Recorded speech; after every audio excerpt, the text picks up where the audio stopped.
Good evening, ladies and gentlemen. My name is Shelly Rapetwa. I'm the SOS champion. And SOS champion, thank you for joining today's session. Our speaker today is Mr. Frederick. Most of you know him. He's the current president of SAISI. So, Mr. Frederick is a professional engineer with over 40 years of experience in transport and water services and major infrastructure projects. So he also holds a civil engineering degree from the University of Pretoria. And so his career started in TPA Routes and Department in 1981, where he later retired as a director at UWP Consulting. And in 2015, he founded Sidnab Academy to focus on knowledge sharing in engineering, and he's currently the director in that academy. So let's take this moment to welcome him as he shares information and his insights on this topic of today, which is building your career one puzzle piece at a time. So over to you, Mr. Frederick, and I'm hoping that everyone is gonna have a great session today. So we'll also be taking questions at the end of the session from both the audience and the chat box. Good Enjoy the session, everyone. Thank you. Good evening, everyone.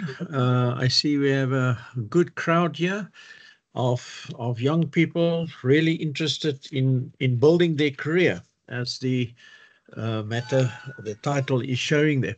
The matter is really also what I'm finding when I speak to students. The first question is, now that I arrive in the workplace, what happens then? Now I'm going to share a few lessons that you can learn. It is more philosophy. I'm not going to talk about how you should arrange your desk and things like that. It is really looking at the big picture. I think that is the word, the big picture, and how you get into being the best that you can be. So first, I'm going to talk about this matter of the pyramid of knowledge and the steps in growing your career. Now, although this is not a pyramid, but if you look at it from one angle, then it becomes a triangle. The matter of this is very clear. While you're at varsity, this is now this bottom. Your career cannot be built strong if your career is not at varsity, is not strong. Data is the matter of you have completed your studies, you've had many modules, structures and water matters and geotech and laboratory work and field surveys and all of these things.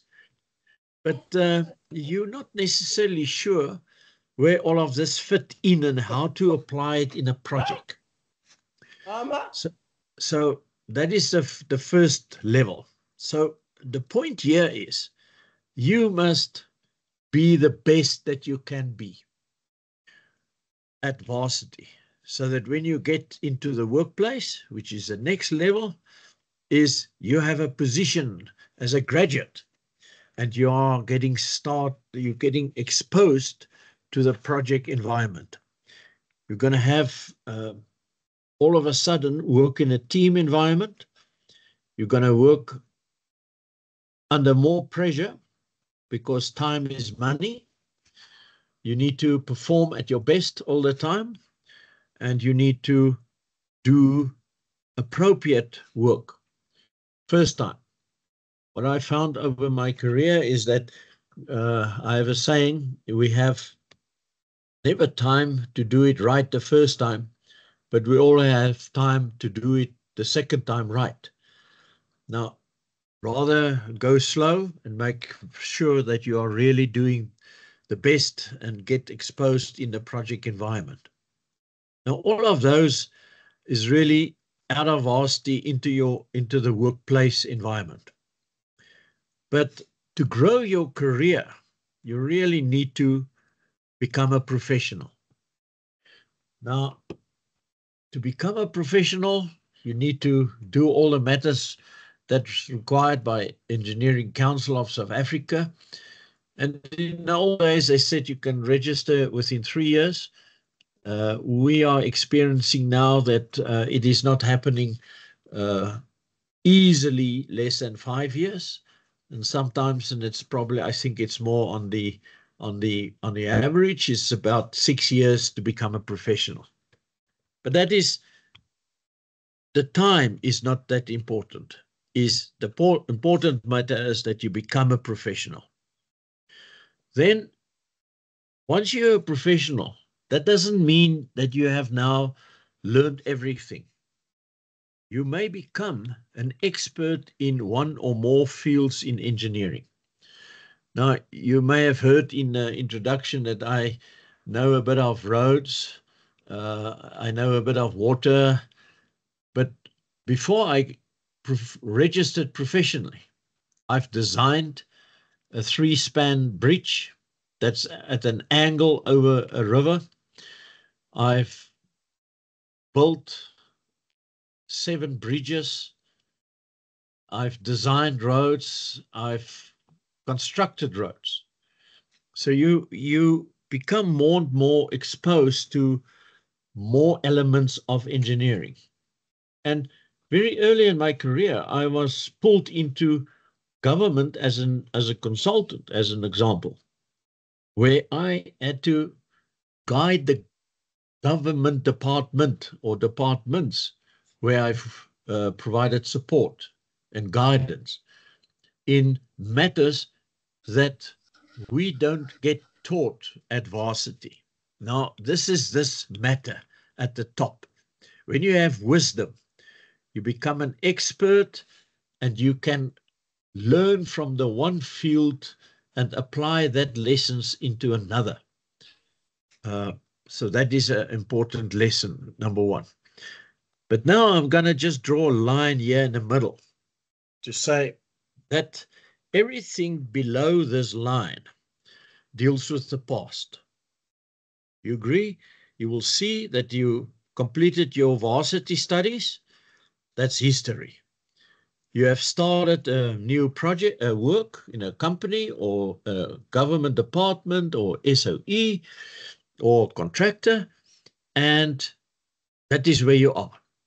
But to grow your career, that is what we are talking about tonight, is you need to focus on what is above this line, and this is the future. So how you build on your foundation of your completed studies and your projects while you had a mentor guiding you, that will determine where you're going to end as a professional and have the wisdom to guide a lot of people. So that is lesson number one, this triangle. You can really learn and put it, take a picture, put it on your wall. Now, we've said we're going to talk about one puzzle piece at a time. Now, let me just show quickly here.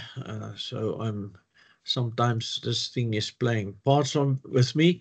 In civil engineering, we encounter many problems at the same time. The problem is at varsity, you are focused like in a tutorial, you do a geotechnical or laboratory work, and once you've submitted that, you go to your next tutorial, your next project, which may be structural engineering, and you go to the next tutorial, next module, next exam. You go in a modular way from point to point in your studies. But this is not what happens in practice.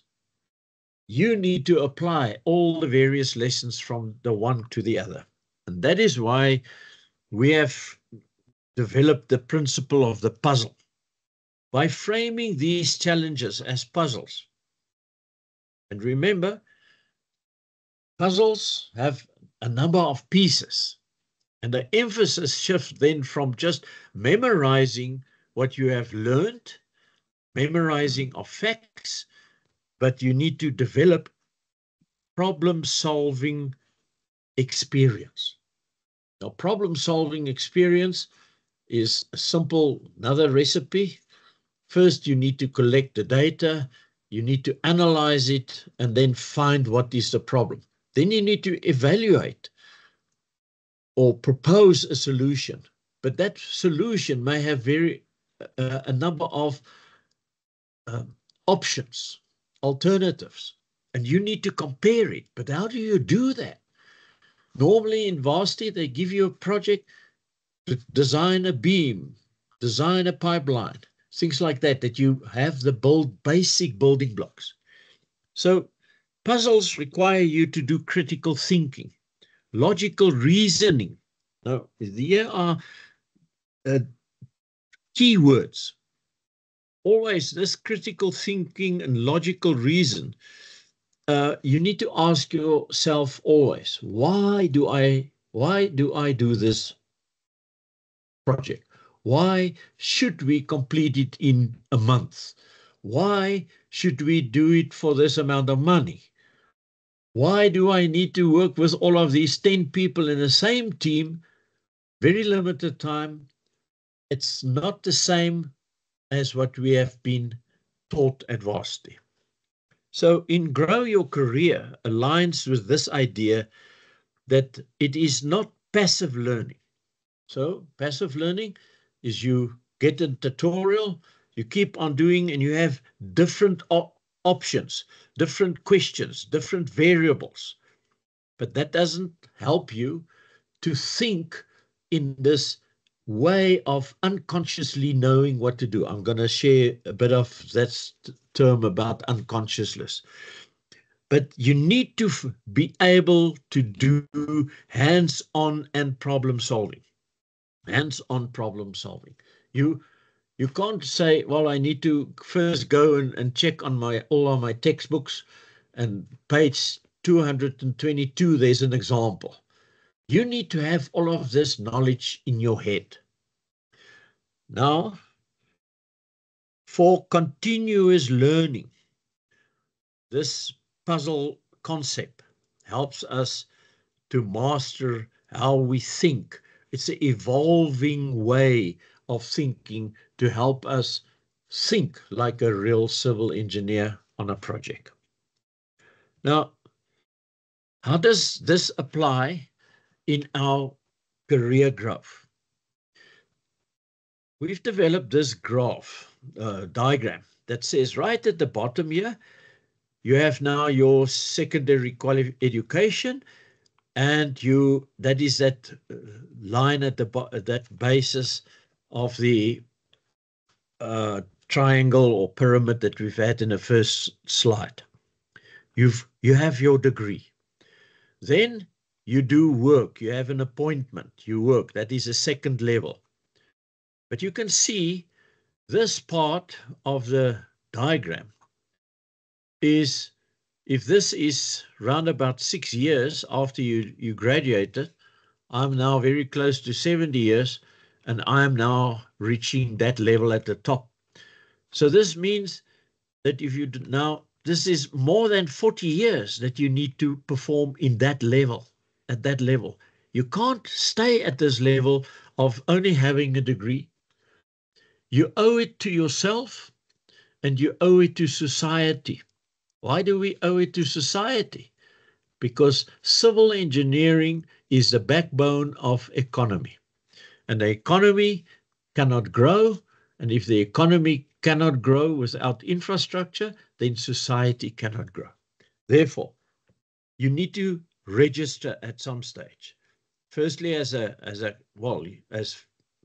candidate, and then as a professional engineer of the various categories. But even once you're professionally registered, you need to become better and better and better, and do always more, right? So this is your career, the steps of your career. Now, I'm going to now use example of puzzles. You all know puzzles. I have 9 grandchildren, And before they can go to school, they need to build a certain size puzzle in a limited time or specified time. Now, and all these pieces are just there.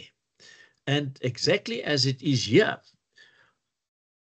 it appears, here the word, it appears that it is all only pieces of something. You don't know where it fits in, but we want you to become really, this is for many of you, it's close to the end of your life at university, but your mind is full of lots of modules, and you need to get to an area where we can do. And I can bet you, most of you will say, "Ah, man, a puzzle is so easy." Yes, you need to do a puzzle before you can go to school, so this will also be easy to do. So let's see what we do. So you are excited and you claim to know. And you know that you need to start with the corners of the puzzle and you start building the pieces. You look at these things and surely you take initiative and you start saying, but actually, why is this gentleman showing me such simple things? Because to build a puzzle is really very easy. Sometimes it happens that we get to a point in a project that we get to that point where we realize that that last piece, as you've seen, didn't fit properly. And you realize you need to have help. You need to ask for help. You may recall that I've said right in the beginning that we always have time to do it again. But we didn't have time to do it right in the first instance. So you ask for help, and then your mentor, supervisor comes to you and they say, yeah, but didn't you see the big picture? You have to see the big picture. The big picture looks like this. So often you need to start, and this big picture topic is the purpose of that is to say, have the end in mind. Know where you are going with this project. Know what you need to achieve. Not what you want to achieve, but what the client required you to achieve or your company required you to achieve. And now that you see the big picture, and this is also the question that you need to ask about why. Why should we do this? And if you think that you only have one piece of this big picture to be responsible for, move away from that notion. When you're part of a team, you are part of the whole team, and your performance will depend whether this big picture will be achieved. Once you know this, you start implementing the solutions that was given to you. And here you can see you build the puzzle piece by piece, and you also have learned that you first need to do the frame. We often talk in our engineering, what is the framework for this project that we are doing? Now, this is the matter about the puzzle frame. You start with the big picture, and then you fill in the pieces as you move on. Yeah, immediately people are going to ask, how do you do this picture in puzzles? I can just say there are lessons about it on Microsoft in terms of presentations, so you can learn even something like that. Now, I need to talk about this matter of being unaware. Follow me at the bottom. Phase 1. You are unaware when you leave university or when you're even at university. Recently, at a university session, I asked the students, do you know what you're going to do next semester? They said, no, we only know the module names, but they don't know what the contents is. So sometimes you say, well, I will just go by, I will learn as we get going. Perhaps we need to start looking a bit ahead. Then you get to the point that you pass, you start educating yourself, and then under third level, you have shifted your priorities and I'm finding your feet. This is also the level where you now become a professional. But once you're a professional, you need to give back. You become an advocate for engineering. You are proactively and consistently mentoring others. But to put it in very simple terms, right in the beginning, oops, where did my presentation go? Oh, let me just go back there. What is this? My presentation disappeared. We can still see it, Friedrich. There it is. Back again. Yeah, sorry, I don't know what happened here, but it's back. Thank you, Tom. Firstly, when you're at that varsity class, you are unconsciously competent. You not necessarily know what you are supposed to know. Then you get to the point, at the end of the semester, end of the year, you get your report card and you have passed. And then sometimes when you open that report card, you laugh. How did I pass this module? You're consciously incompetent. You really are so glad that you could achieve that. But when you get into practice, you have to be consciously competent. You need to know what you are supposed to know. But if you are comfortable to just perform at this level, being consciously competent, you will highly unlikely become to this higher level of performance, of wisdom, that first diagram that we've had, where you are unconsciously competent. Let me give you one example. Most of you are working a lot with Excel and MS Word and PowerPoint, or those three are typical software models.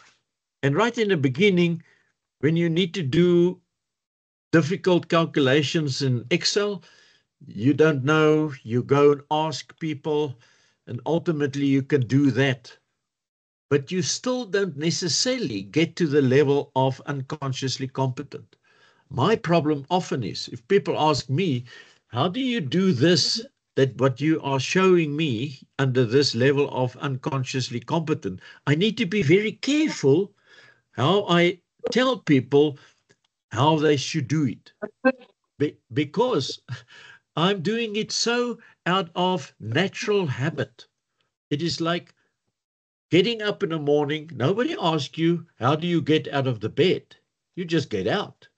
You dress, you get in a car, you go to work, you go to class. It happens automatically. This is your habit.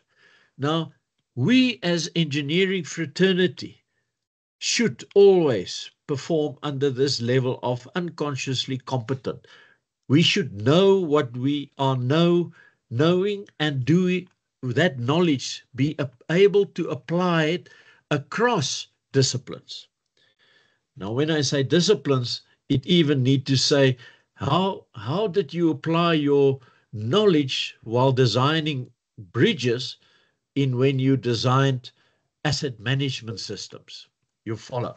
So those principles one need to always understand that it covers across disciplines. You become unconsciously competent. You perform at that big diagram with hand fingers pointing to various levels.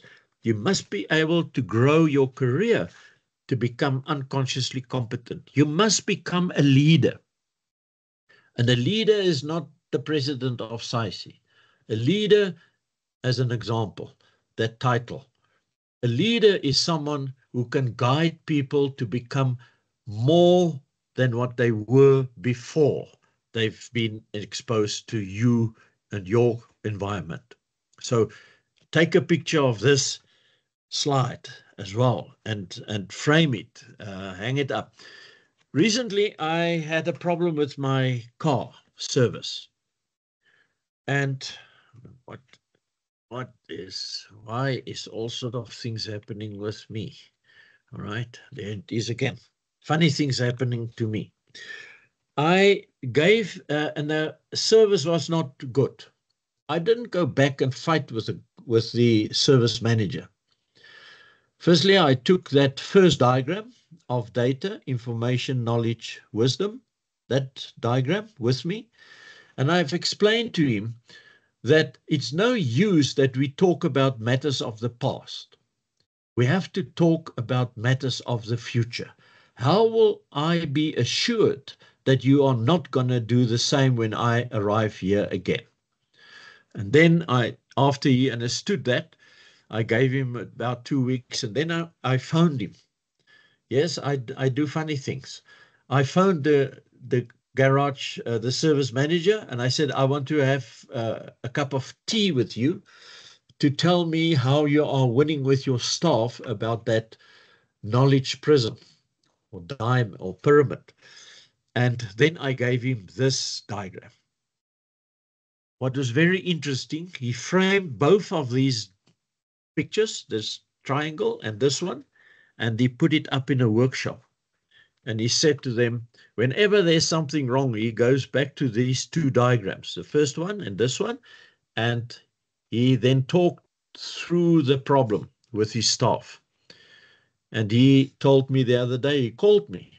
He said, Friedrich, no, he doesn't call me Friedrich. Mr. Slabbert, I can just tell you that our service department has been ranked the 4th best in the country. I said, well, are you happy that you're not the first or what? So he said, yes, sir, your standards are very high.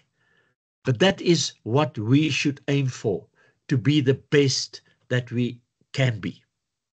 Right. Now, how do we apply all of these in practice? Well, as I've said originally, the use of puzzles encourage this holistic thinking. It is a holistic understanding of the field that you are working in. The next thing is that every piece fits into a bigger piece. So you as a team member, even if you're the team leader, still need to fit into the bigger picture of where you are. You remember, we've had that big picture of the puzzles that says, work from that backwards. No one in the team is bigger than anyone else in that team. So civil engineering professionals must comprehend how their specific knowledge areas can contribute to the bigger, broader scope of a project. So let's quickly look at the water project. The water reticulation, it has pipes, valve chambers, valves, all of those type of things, different diameters, reservoirs, etc. But someone is better in reticulation and others better in pumps and things like that. But each one has to play a role. This interconnectedness promotes collaboration and interdisciplinary thinking. One of my themes over the year, this year as president, was relations building and collaboration, this matter of collaboration. And interdisciplinary thinking is, well, if you are part of a team, but you are not a good friend of that other team member of you, I can guarantee you, you will just go around the corner and talk to your other colleagues and say, I don't like this team leader. Is that project going to be a success? No, it's not going to be.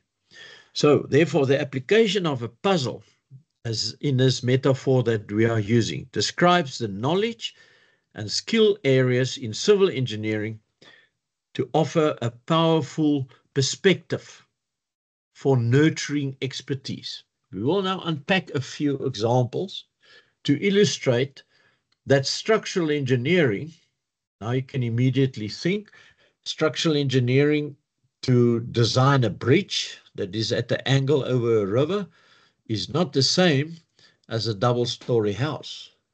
It is not the same as a 100-story building, or it's not even the same as a farm dam or a large national water reservoir dam.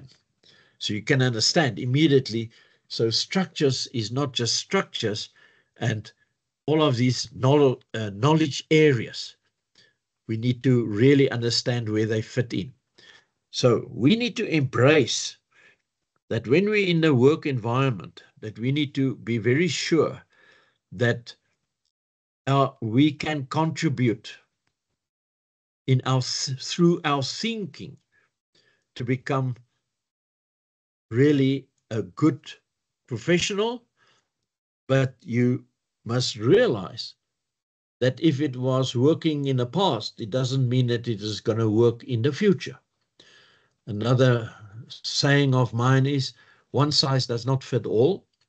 And if we look at two metros as examples, if we look at the way that Cape Town is dealing with infrastructure, that is perhaps something that can apply across. But if you look at, for example, Johannesburg, that is for sure not how that should be applied across. So one should always be careful who you use as your example for growth. Right. Now, to use this now, how do we start with this? So I've used an example of transport to see you need to go back to the basic questions.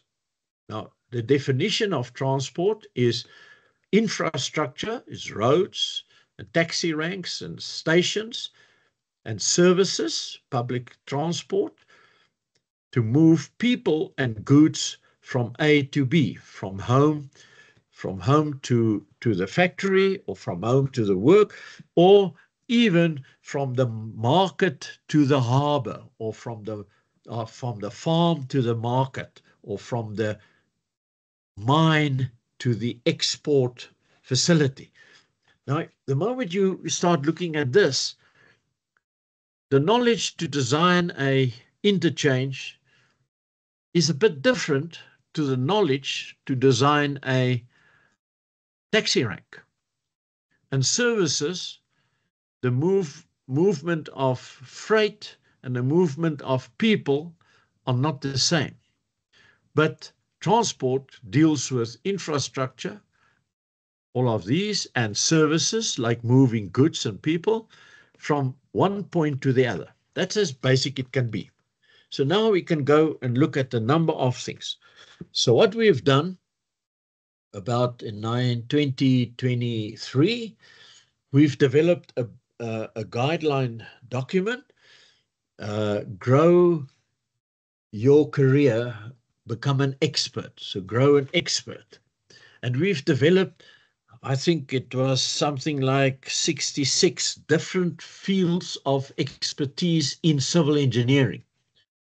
Now, immediately, if you say, but it's impossible to have 66 different fields of expertise in civil engineering, I can even tell you that every day that I'm working, I'm saying I can double that number to even become more.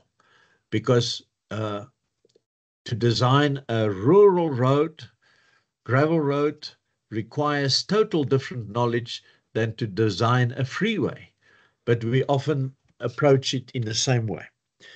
So what we're going to do now is just to unpack some of these topics. Now I'm just listing, firstly, these are typical civil engineering infrastructure.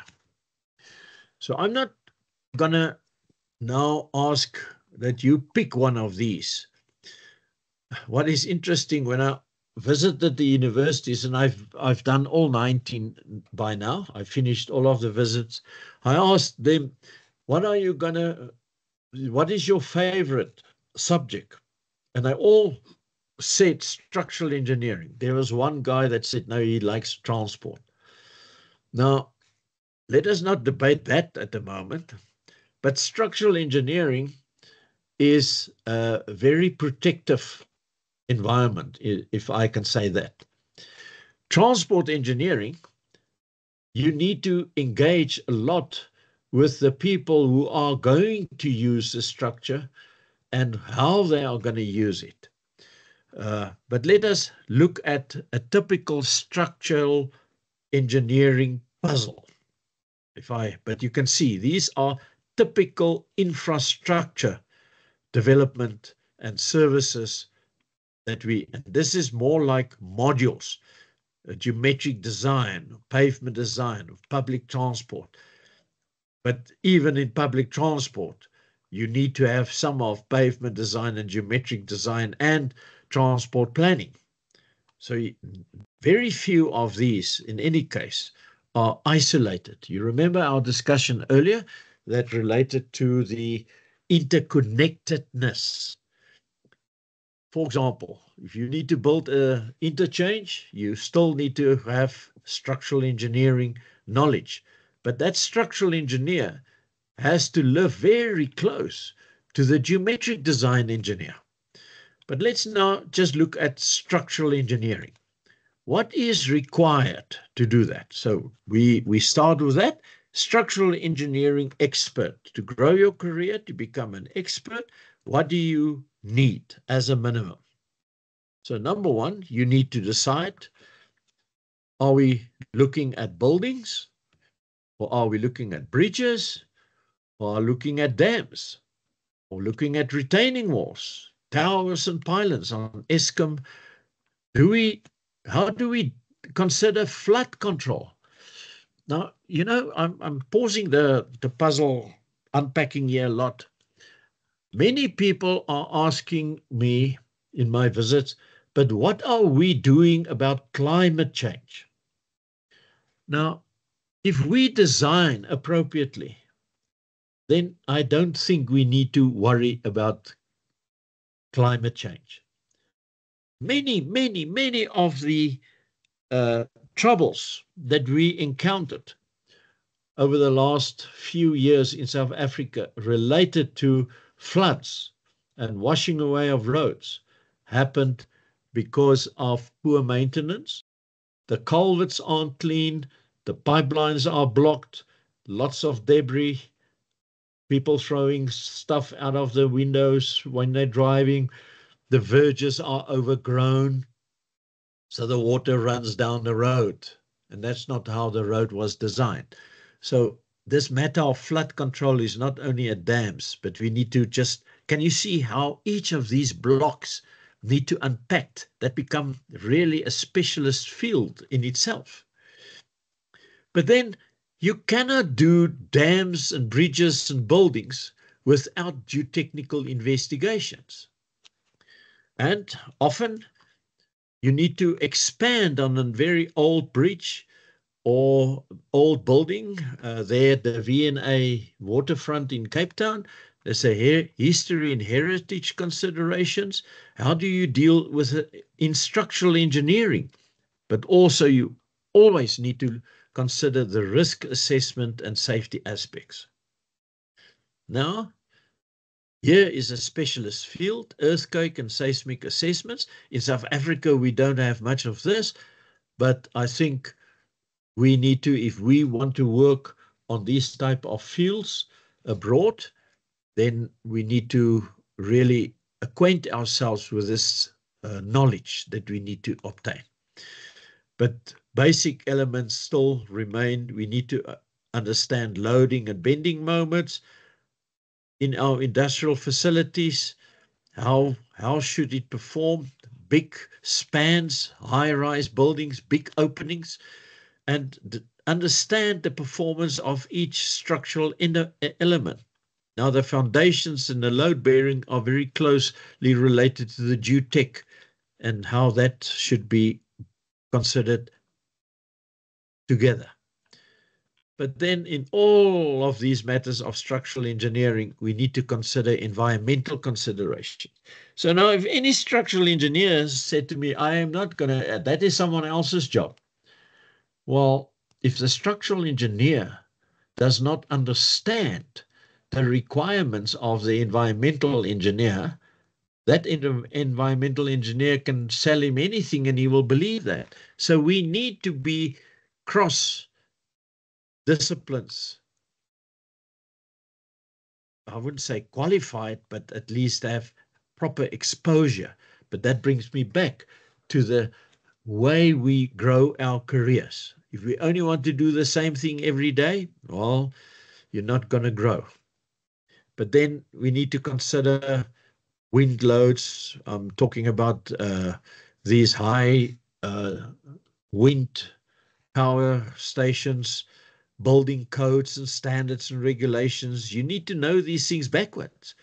You need to understand about maintenance and rehabilitation. You need to understand offshore structures, safety and compliance. And what do you deal with tunnels? But tunnels and underground structures is a very close link to geotech. So it is to be a structural engineer doesn't mean you only do the calculations. You need to consider this big picture. You remember, big picture, groundwater considerations. Again, it is not geotech, it's groundwater matters. And how? So just look at this 6x4 puzzle pieces. Now, each of these, I can tell you, can give you a number of day courses. Dams, for example, at Department of Water and Sanitation, you need to be registered on their panel to design a dam, and then there are, I think, up to 7 classes of dams. Now, that means that you would not necessarily start at bridges, but perhaps you will start at bridges and move with time into dams. Because when you get to complicated bridges, you will understand different ways of thinking about dams. All right? You understand this picture of how many things you need to have in your mind all the time when you think structures. Now, if I go to another field, which is what I call cross-cutting field. Now, already you've seen there that we have geotech and environmental matters and information and communications technology. So often people say, but information and communications technology is not civil engineering. My big brother, Tom McCune, and I are talking a lot about this matter, about information and communication technology. It is not just a collection of data. It is how we apply that. And you know already just by considering the previous puzzle, how geotech engineering and environmental engineering is playing a massive role. These numbers are just numbers that we have in our book that we have published. Well, not published, but prepared. But the other matter that I ask the students always is, now, if you're not going to do structures, what would you want to do? Also, then they say project management. That is really easy. Let me just tell you, project management is not MS Project, the Gantt chart, the putting together of the sequence of events. That is not what it is. Project management is far more complicated, and I think the next few slides are going to show that. So you start with project management, it's our title slide, and you first need to understand what is the scope of this project. Now, immediately, the fact that you are a good project manager doesn't mean that you can be a good project manager for a high-rise building construction because you know MS Project. So the point here is you need to be able to do a scope definition. You need to be able to schedule the activities and illustrate what types of resources you need. All of these things you will use ultimately in the MS project Gantt chart. But you first need to understand these, because if you don't understand the scope and the scheduling and the resource allocation, your Gantt chart will not be correct. But then you get to ultimately with the timeline management, and on any project, there are amendments. How do you do that? Be sure that it automatically recalculate and do all of that. So yes, you need to be very, very familiar with MS Project, but MS Project is just the tool. MS Project is not the knowledge that you're going to use. I'm using examples. The fact that someone is good on a road construction doesn't mean that they will be a good project manager when they do a public transport facility like a Gautrain or a new train system in that is operating in Cape Town and all over the country, the Prasa rail system. For example, they are still battling with the speed on the trains, on the rail. They can actually travel at 120, but because of the scheduling and resource allocation, because the money for the signaling was not provided at the same time as the construction. That is, in my book, a project management fault. Indicated that the trains can't perform as it should. Therefore, they travel, for example, in Cape Town station to Bellville, they travel at less than 60 km an hour. Data collection. What data do you need in your analysis? So here's another example of lots of data to be collected, the information and information technology. Friedrich, Yes, sir. Friedrich, sorry to worry you. Are you actually looking at the project management puzzle? Yes, I do. Because we're not seeing that. Oh, my. Well, I'm not seeing it. All I'm seeing is all right, let me go. So your this hyperlink, I don't think is quite working that way you think it's working. Sorry, but that's interesting. The others worked. If I go there, it should open in this, but it doesn't. No. Okay, I'm not going to... So we also didn't see the structures one. But, yeah. Well, why is that? Why is that?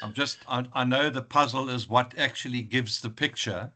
But if you're expecting us to be seeing the puzzle, we currently aren't. So. Oh, okay. Now, because you are looking at the screen, and I'm talking to myself. My sincere apologies. You're not talking to yourself. You're talking to us, but we can't see what you can see. So yeah, but I know the pictures quite well, but I think the audience would obviously not get the same value from the understanding of what you're trying to relay without the puzzle. Yeah. So Tom, quickly, why if I open that, why would it not open within the window? I think, when you did share screen, did you select share screen or share window? Shared window. Yeah, that's the problem. Oh. So you can't share multiple windows and Teams. You've got to go and select the window that you are looking at. So go back to your share screen, go out of share screen. Yeah, out of share. Now, rather than select screen rather than window. Okay, select window. Now, whatever you're looking at, we will also see. Okay, so I need to share window or screen. No, screen. Screen. All right, sorry. All right, so I'll quickly get back to where I am. I'm not going to repeat anything. My apologies for that. Tom, you should have shouted much earlier. Well, I was hoping. I asked Malishan and he hasn't answered me whether he's seeing what I'm seeing. That is not good. All right. So now you should. There it is. There we go. 100%. All right. So if you can maybe just start the story of project management again. Yeah, I'm starting with project management because you can see the puzzle. So project management, I'm not going to repeat much of what I've said, but you need to understand the scope. You need to understand scheduling and resources. What follows before the other and what follows in sequence and what is dependent on other items to be completed. So as I've said, my apologies again that I didn't notice that the red circle is block is not around it. but now I won't make that mistake again. But then you need to understand also how long certain things will take and the regulatory compliance. Data collection and analysis need to help you in understanding how to develop your sequence of activities. And technology applications. The point here is that there are many software applications available. An MS project, for example, is not always the best for all types of projects. So make sure that you know that the appropriate technology application that you are using is going to be the appropriate. But you also need to include in your process quality control and data integrity. When you get a report back from site, we have completed the base layer of a road or whatever, a pipeline. How do you know it is correct? Have you seen that this is the case? Or do you believe anyone that is telling you that? So can you see, you need to always go back to the big picture. Okay. And then you need to validate all the sources of information for your reporting.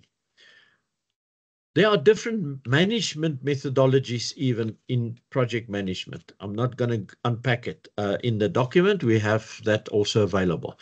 And you need to do project management in line with the contract document and the management procedures that were agreed on the project. On a construction project, there will be multiple areas of work.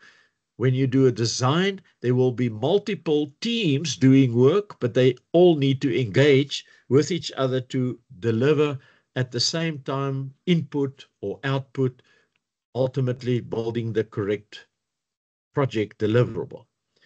But the problem in project management is that you also need to do stakeholder communication and solve problems. And you need to consider right at the beginning of the project, where do you expect these items to be involved in or be contained in your program?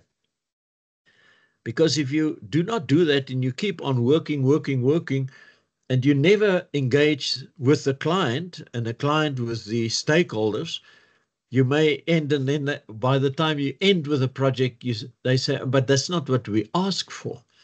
Can you see? You need to know this. Do you hear why I'm saying project management is not only MS project, but you need to consider risks and allow for lead time or extra time in your project. And you need to know, how do you do advanced planning? You can't, it's like ordering material. You can't only order material only when the last bit of material has been used, because the replacement material will only arrive 3 weeks later. So then in those 3 weeks, people are just standing and waiting. So can you see? You need to think about that as a project manager. You need to do advanced planning. Then if you cannot report, if you only report the Gantt chart of MS project, you are only touching the top of this iceberg of project management. The devil is in the detail. So you need to learn how to report appropriately. You need to consider also be able to do maintenance projects through a project management approach. You need to be sure that the roles and responsibilities are properly coordinated. You need to understand the ethical behavior and legal considerations. Now, these in the middle block are more softer issues, but if you program something, and many instances, for example, a new rail system requires, once it's approved by the client, let's say Gautrain, then, or PRASA, it requires 120-day stakeholder engagement time. So this is a legal requirement. But can you see, if you don't know it, you just think, once I've got it approved by the client, why can't we start building? it's not as simple as that. So project management is not only related to the building or the design of infrastructure. It is about this whole life cycle of an asset. But you always need to look for continuous improvement. How can I be smarter, not work harder? That type of thing.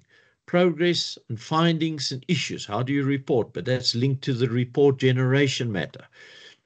And you need to be able to compare from previous experiences. You need to consider safety and risk assessment in your project management activities. And design and construction projects, I've already discussed all of these things. Apologies that I've made it a bit difficult for you to just follow, but maybe this is a good example to take a picture again of everyone around in a room, because project management is not MS Project. Let me go on to another critical matter in our building our careers one puzzle piece at a time.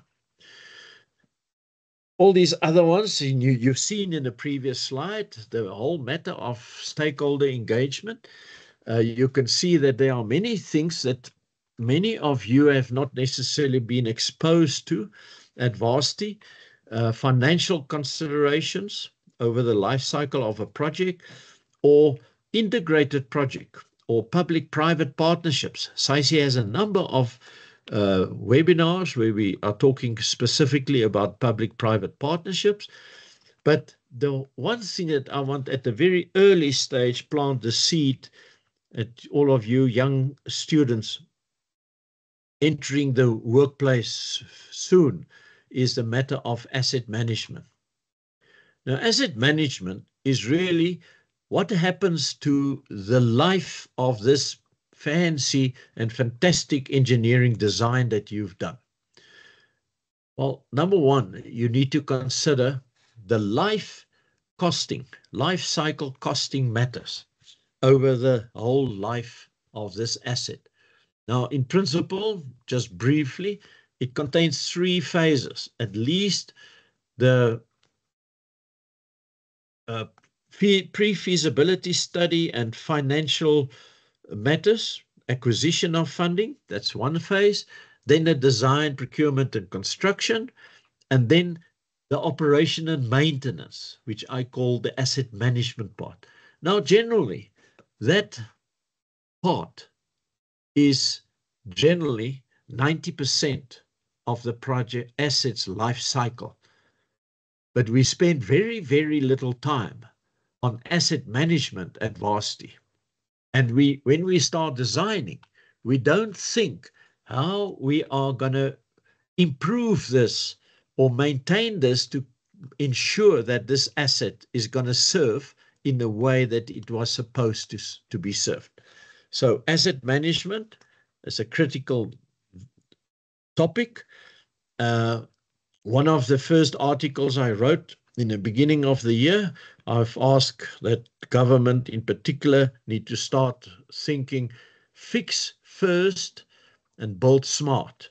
So fix first means we need to do proper asset management, but we need to understand the economic implications of asset management, the life cycle costing about it. It's no use that the road first becomes so bad, full of potholes, and only then you apply for funding, because then it will take 3 years through any budget cycle to do that. So therefore, you need to consider the whole process of financing, the whole phases of life cycle costing. Life cycle planning, total cost of the project over the entire life. Why this topic is important? When you do an evaluation of one alternative against another alternative, then you must be able to compare the alternatives over the life cycle of this whole project life, of that asset life. Now, I'm not going to unpack that, but I have a book here on my desk. I believe that it is not a a book that many of you are exposed to. It says Principles of Engineering Economy.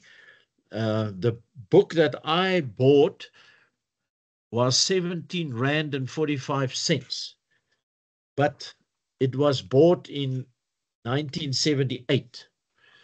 But and at that stage, this was, I think it was version 6, the 6th edition. I understood the other day from someone that they are now already in the 10th edition of Principles of Engineering Economy. Now, this is a matter, so can you see why it's important? You know how to determine the cost of a project, but when you evaluate alternatives of the same asset, you need to, by using different material, you have different maintenance frequencies, etc. Then this whole principle of engineering economy need to be considered. Right, so the economic impact disposal, does at the end of 30 years, do you just blow it up, a building or dam, and build a new one? Not necessarily. And you need to understand how the operation and maintenance costs. Oh, I still find everyday new spelling mistakes, costs in my documents. But even asset management need to be planned properly. It need to be communicated because you are talking to the financial department. And so often we as engineers are not exposed to the financial department of a metro or the financial department of a provincial authority or national department of health who are building health facilities and schools or rail stations or railway lines. All of those matters need to be considered. So, as I've said, the construction cost is generally easy for us to do, but all of these other things are not so easy. So if you are not exposed to this, be very sure that you should get exposed to that rather sooner than later. And in all of these, your assumptions play a big role. For example, if you, for example, say we need to resurface a road every 8 years, and all of a sudden you only need to resurface it, you need to resurface it every 6 years, or you only need to do it in every 10 years, that financial analysis that you're going to do will be totally different. And then your comparison of alternatives will be wrong. So therefore, under assumptions, you always need to do a sensitivity analysis. You need to use different growth rates or different intervals as well. My example of 6 years or 10 years of resurfacing of a road. So all of those type of alternatives you need to understand. But also the same, if the interest rate of borrowing money, that is also another sensitivity analysis that you need to consider. But it all starts with engineering design and the original cost-benefit analysis and comparison of alternatives. I think I've said it now too many times already. This is the way we actually need to decide whether a project is feasible or not, by comparison of the alternatives across the whole life cycle of that asset. And there is again comparative analysis and the financial metrics. So you get a matrix similar to these puzzles to say if the growth rate varies, but if the resurfacing frequency varies, and then you will get graphs, curves on your graph that you are preparing, and then you will see which one is ultimately, and this is what you achieve through a financial metrics. And well, to do all of that, what I've just explained, this is a sensitivity analysis. You need to understand that. Now, generally, we do not get a lot of exposure. Maybe there is sufficient exposure at the moment at varsity or undergraduate, but this is something that I was very blessed that I've been taught this in my final year at varsity, and I think this module made me a bit of a different animal than what I would have been. All right, before I take it off, maybe you want to have a picture of this. I think you can take a picture of this because life cycle costing and life cycle phasing, all of these matters are really critical in every one of your careers. Somewhere it will cross your path. Right. I've given you a few pieces of the puzzle, but this is the same way that you need to build your career. Puzzle by puzzle, each of those pieces of the puzzles is a deep knowledge area, and you need to be very sure that you are in control of that knowledge. Right, so for each of these, I've just mentioned that we have 24 puzzle pieces, and we have at least 66 growth areas. And ultimately, where we are going with this, I'll give you a slide on the credentialing. Because the matter to note here is that if you are a professional engineer, professional technologist, professional technician, there is no one that can guarantee that you have the competence. I've had numerous discussions in the last 3 weeks about the measurement of competency, and this puzzle concept is one of the only ways to be sure that we can be sure that someone has competency. You look at the project management example that I've had. So we can do more and more webinars on any of these topics. As you can see, 66 puzzles that we have. I think we have more, but let's say even if we do that once, I've shown now 3 tonight, all in one, but that alone will, just to get through all of that, will take us at least a year to complete all of those. But that's available, and we can build our careers using that knowledge. But how does SAICI help you grow your career? This is now quite an important. People are going to say, but what is SAICI doing about it?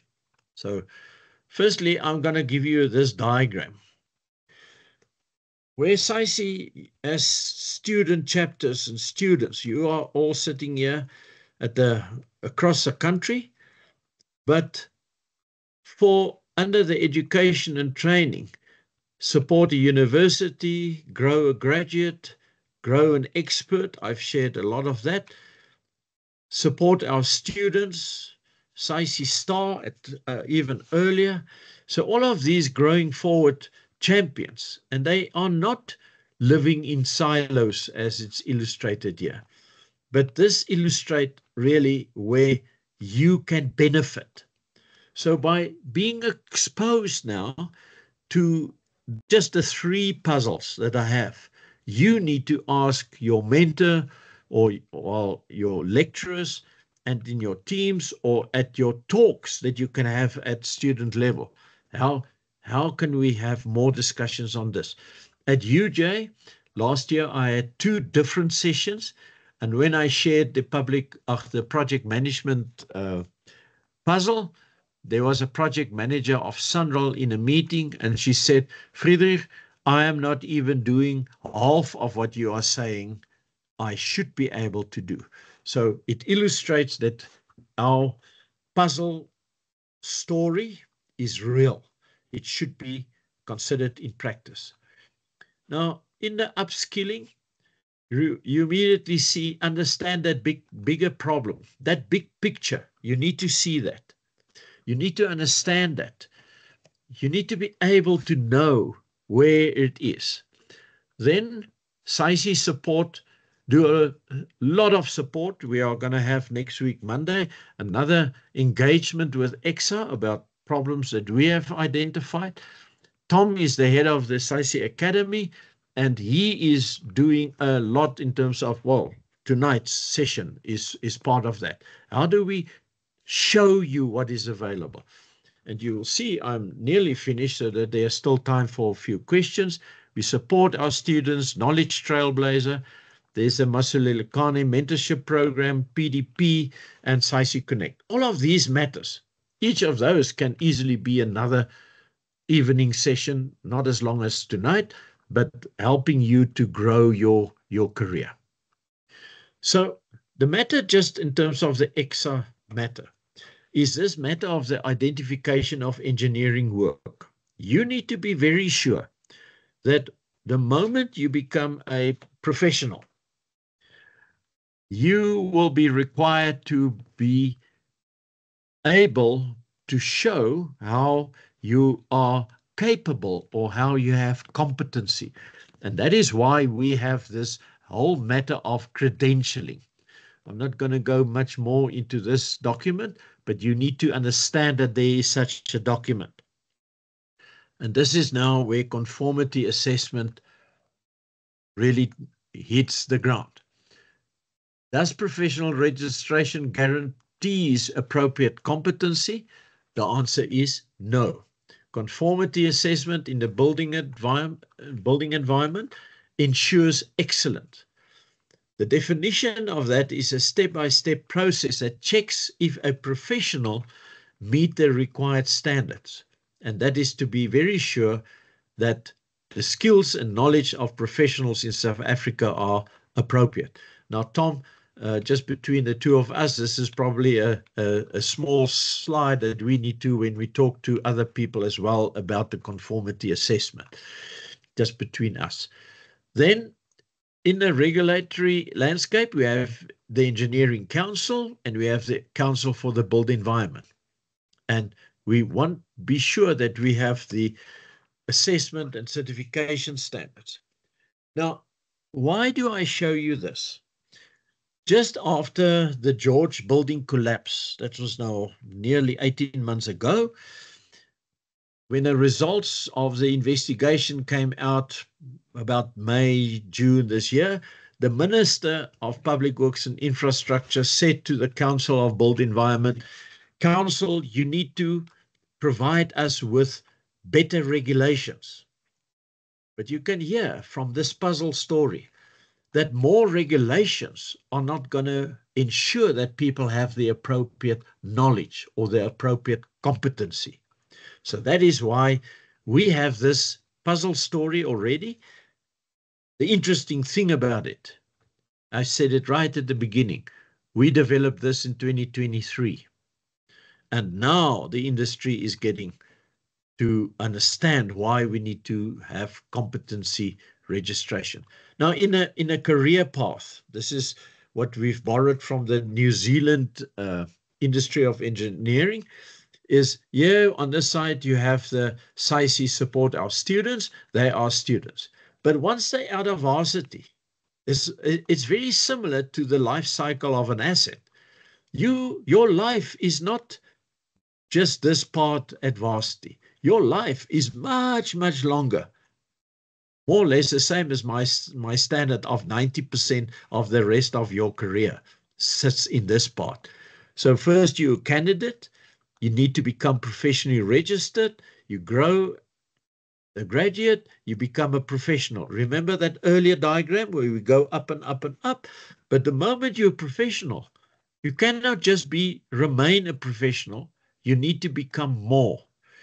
And this is then where we can then credential you in more than one field, for example, of civil engineering. You may be credentialed in roads design and structural bridge design on roads. For example, in my case, if this was on the table in my young days, I would have asked to be credentialed as a structural bridge engineer, considering that I've designed one bridge and built 7, and be a roads design credentialed person. Today, I may not be able to succeed in any of those, but this is really where the credentialing comes in. This is really to illustrate the silos that we've had earlier in the diagram, in our discussion, from support our students and how do we help and some of the pictures are not accurate anymore. I've understood that some persons have changed, But all of these are playing a role in your career somewhere along the line. Here is the grown expert and the whole matter of what types of knowledge do you need to have. What SAICI has converted some time ago is documentation through iPad in the earlier years, how you get all the various EXA policies documented in an understandable format to help you to get the professional registration in clear, proper English. But also this year, or even last year, we've developed outcome 1 to outcome 11 of the EXA requirements, outcome 1, 2, 3, 4, up to 11, and all of these documents are available. All of these things are available. So don't think you are alone. Then all of these have been available, and you can download these as well. This is just a small slide on the Masulile Carnip program that we have run over the last 2.5 years. And but you can see there, it deals with asset management, buildings and places, contractual regulation, project management. Interesting that many of the slides that you've seen tonight, but you can see there, you cannot have a proper understanding of roads and earthworks if you don't understand how you go into the future. Right, so this is really illustrating that what we are advocating is true and it's being practiced in the SAICI environment. I'm not going to say much more. I don't think there's much time for questions, but please remember that the expert in anything was also once a beginner, and build your career one puzzle piece after the other. You need to see that big picture. You need to understand what are the elements contained in project management. You need to understand the elements of asset management. You need to understand transport engineering or traffic engineering or roads engineering. You follow all of or structural engineering. All of those matters is not just the one item all the time. I'm going to stop now and allow you for questions. I have a few more slides after this, but I think I need to stop and allow questions. Thank you. Maybe I should stop, and Tom, maybe someone else will check the chat, or maybe I should do that. Right. Let me. Shirley will manage the process for you, Friedrich. Shirley will. Okay. I don't think there are questions in the chat. I haven't checked the Q&A, but Shirley will handle any hands or. Okay. I have seen some people applauding. Really, I'm not telling this is the only way of building your career, but the way that I have restructured it in my mind, I found that it is much easier to illustrate how you can take one puzzle piece after the other. You remember how that can happen. But if you want to see the big picture, you will quicker see where each of the puzzle pieces would need to fit in. However, you also need to understand that each of those knowledge pieces, let me refer to the engineering knowledge pieces, are not applied in isolation. None of our engineering knowledge pieces are singular. They are interdependent, interconnected, and we have to consider wider for bigger improved sustainability and all of these.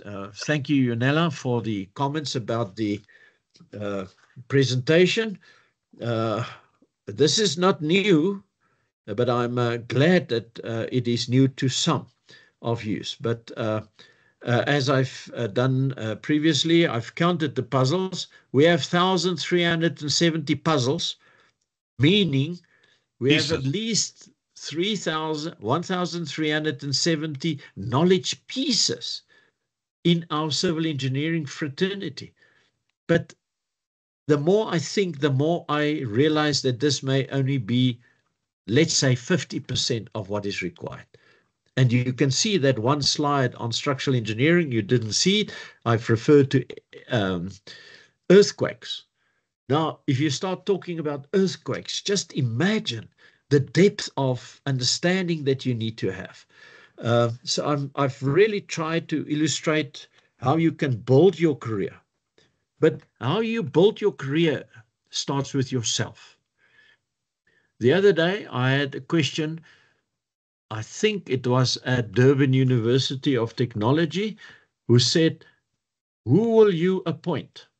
And I made a simple comment. When two CVs arrive, the one CV is 80% average and the other CV is 60% average for final year. But the 60-year person did a lot of voluntary work in the community, assisted with maths at school or assisted with athletics, because it was, we all have past histories. I would always appoint the person who is doing more than just the minimum. So take that from me. The more you do, the more you can do. You will find time for that. My colleague Tom is always saying, Buddha, you must take it slow. But it's in our DNA. Thank you very much, everyone. Shirley, just click on the Q&A. There's a very good Sitimbiso has put in some comments in the Q&A that I think is worth Friedrich addressing. Shirley? Wait. Just click on the Q&A. Yeah. Yeah, she need to share that because I don't see the Q&A. Am I right? Oh, okay, I see it. I'm currently not able to view the Q&A. Okay. So Friedrich, let me read it out for you. Yeah. So the first question is, you mentioned it is taking 5 to 6+ years to reach competency to register successfully. Why do you think that is? And then he goes on and says, are the post-qualification roles available now weak in structure in terms of exposing and growing the graduate to competent level?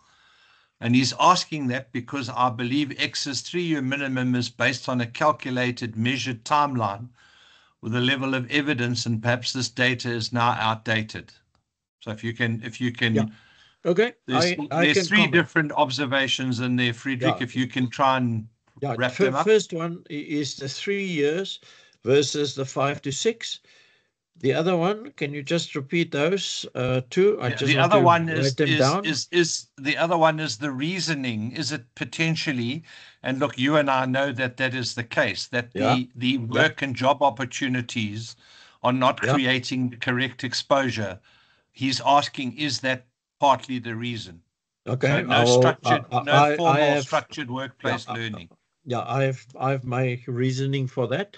So Tom, also, you can have the third item was? The third one was that he's asking whether EXA, who sets 3 years as the minimum experiential requirement post-base qualification, is that perhaps not time to be reviewed, or is it on what basis was it calculated that 3 years should be enough? Okay, let me first start with the 3 years. In my days, I have worked in government. Okay, and you hear the difference. I have worked in government for 15 years.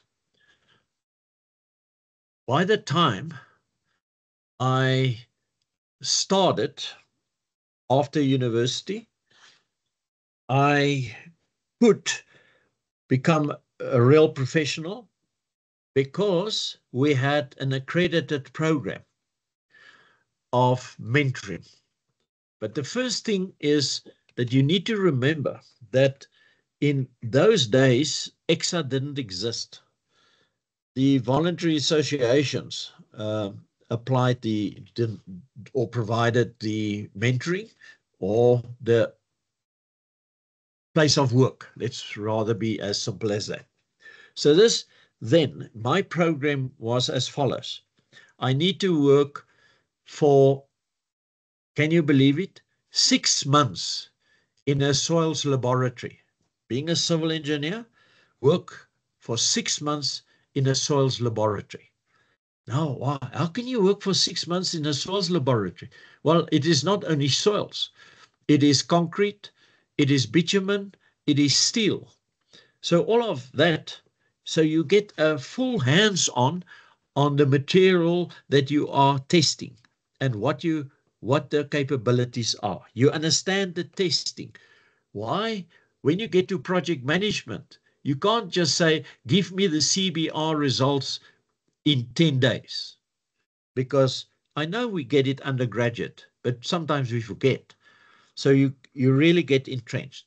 Then I designed that 3-span bridge with 2 pylons and 4 different wing walls and 2 different abutments. And that all I've done in 5 months. And I've done a super route where the super abnormal load routes are traveling. Then I've done 1 year. Then I've done 6 months of road design. And then I've done 6 months to a year in terms of road construction, bridge construction, and all of those. So all of that ultimately became 3 years. So that's the logic. The matter number 1 is if most of our candidates are not working for government anymore, we are finding that more and more of our candidates working for government find it even more difficult to register after 6 years. And now with the IDOEW, that's why I've mentioned the IDOEW process. I've had a discussion with a lady in Kimberley, not going to say the department, and she said to me, but I'm working now for 7 years doing designs. But only now I have realized that my supervisor needs to sign off my designs. But my supervisor is not professionally registered. Now, I can become her referee, but I cannot be her supervisor. So you can immediately see that this poor lady's 7 years are not totally lost, but the sooner she can get in another job environment, the sooner she will get registered. So if you say that we need to reconsider that, I'm not saying that is the case. Consulting engineers can really apply. In my days at UWP Consulting, we had literally, and I'm not going to use names, ladies who worked for me who became, within this minimum 3 years, professionally registered because we had an accredited program. So the focus here is accredited program. The next thing that is also happening, in the old days, candidate will work for a company for N years. I've worked 15 years for the government, and I've worked another 23 years for consulting engineers. Was it? Yeah, 23 years for consulting engineers. But in that 20, so you can see I'm stable. Many of our young candidates move around from one to the other. And then when they start putting in their submissions, that person who their supervisor is also not working there anymore. So who's going to sign off that work? So can you see it is a bit of a personality thing that we move around too fast. We don't write up our TERs quick enough so that we get it signed off at the end of that period. That was a requirement when I was in government. We had to sign before we leave there. We had to submit our EXA report, or the Engineering Council, or whatever we called it in those days. Sign it off before we can buy the super head of structures, chief engineer structures, or chief engineer roads design, or chief engineer materials, and all of those things. So I still believe it is possible. But in the current state of government, it becomes very difficult. And in a state of companies, there are companies closing down. However, the larger, bigger companies, you all know large, even construction companies, they get their staff exposed to work outside of South Africa. So they're not only reliant on South Africa's work only. That is the reasoning. That's question 1 and 2 at the same. I don't think that the current state of the economy is a reason. If you work at the appropriate government department, SOE, or construction companies or private companies, I still know that many of companies, Alcom, they have a full program, and I see that those individuals generally achieve it in the shortest possible time. I'm not saying it's 3 years, but I also don't think it should be 6 years. Engineering Council, should they review it? I must say, the moment you put a higher level on that, you are preventing people from working harder. That's how simple I see that. If you've listened to my career path, 6 months at a place, do a breach design, and I'm still seeing today that many people, I've had a discussion with young engineers in companies, and then they say, I'm working on that one breach design of theirs, and he's working a year on it, and he's still not done. I said, but I've done a 3-span at an angle. You can imagine how that is. And one side is higher than the other side and I done it in 5 months. And I did also in the same period an analysis of a structure, a bridge that had collapsed during construction. I also did the super root analysis. So the moment you have someone who is driving hard, you put a damper on that person. Now I must stay for 12 months in doing this thing. You can do it in much shorter time. So I would not support that engagement with EXA. I would rather say minimum 3 years. Let's stick to that. If we can achieve that, that is what South Africa requires. South Africa do not require 7 years for people to become registered. Okay, Friedrich, there is another part there regarding career choices. I don't know if you can see it on the screen at the bottom. On the chat, to be fair, on the moving around. In the Q&A. I'm busy showing it on my screen. I can't scroll on that. It is on. No, it says in the current state of things in the country. Would you advise a candidate throw themselves whenever they can, quickly and appropriately gain experience and competency, register, and then seek a field of specialization they are passionate about? I would say, if you jump around, you're not going to become a specialist. I can show you just in my career that this thing about road design. I've worked for 6 months on 50 kilometers of road design, go and have discussions. And every day in my later career in private sector, I've learned new things. I would focus on my professional registration, number one. Then slowly decide how you can, which is your appropriate direction. Let me use my own example again. I would say for 15 years, I was a true roads specialist in geometric design, road rehabilitation, road materials, and asset management. Now, immediately you hear it is across the full life cycle. I've been involved with a budget for a province, the Old Transvaal, in terms of asset management, how much money should be spent. And in those 10 years, I could have learned even more. The interesting thing, the moment I got into private sector, 2 years after that, where I was a road material specialist in a company, I became something else. That was not my choice.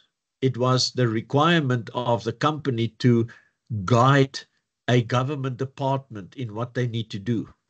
That government department stopped being in existence due to the incorporation of the TBVC states back into South Africa into 94. And all of a sudden, I became a water services planning specialist. I've engaged on a quarterly basis with the Minister of Water Affairs. I became, as a young person, engaging with the politicians. Very interesting in those days, Mr. Trevor Manuel was the Minister of Finance. 2 days ago, my wife said to me, "Hey, Friedrich, Mr. Trevor Manuel was speaking at the CISA conference, and he was saying, if we take the engineer out of society, we are going to be in trouble, and we need to get the engineer at the table." The point I'm making is, you are not going to get that expert if you don't spend time. So yes, do your best to become professionally registered, and your career and your own ability will guide you through the opportunities that will come your way. I must say at the moment, many of the things I'm asked in my visits in branches and divisions and elsewhere at conferences was built on experience that I gained, 35 years ago. So it doesn't mean that you need to only do the one and then the other. Our life is not short-term contracts. It is long-term careers. And that is what we need to plan. Plan your career. And unless you decide, I am only going to focus on high-rise buildings. Well, if that is what you want to do, I can't, but rather think career than specialist field.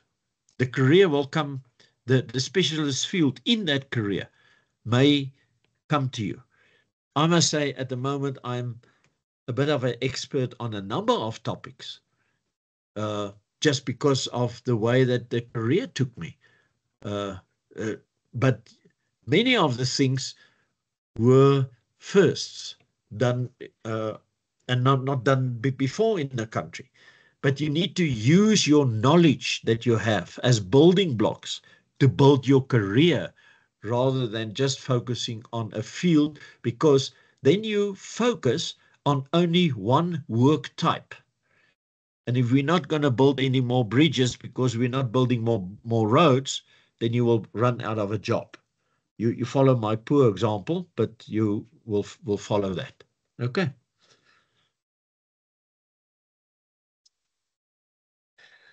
Friedrich, there was another comment, and it's the reality from Mwanda Musa, who was commenting that sometimes the choice to move around is not by choice. It's to do with the work situation where companies are only offering fixed-term contracts, and it's a choice of rather work somewhere than not work at all. So that's reality. Yeah. But I think you gave the optimal solution, not necessarily the reality. Yeah. May I just comment on that? If you have a contract period for 1 year or even 6 months, please make sure that you report to a professional engineer or technologist, whatever your level is. Because whatever you have done must have been supervised by a professional. And the day that your contract ends, you need to put on the table for that person to sign that document off. Else, you may, in a very high likelihood, not find that person again. to sign off the work that you've done.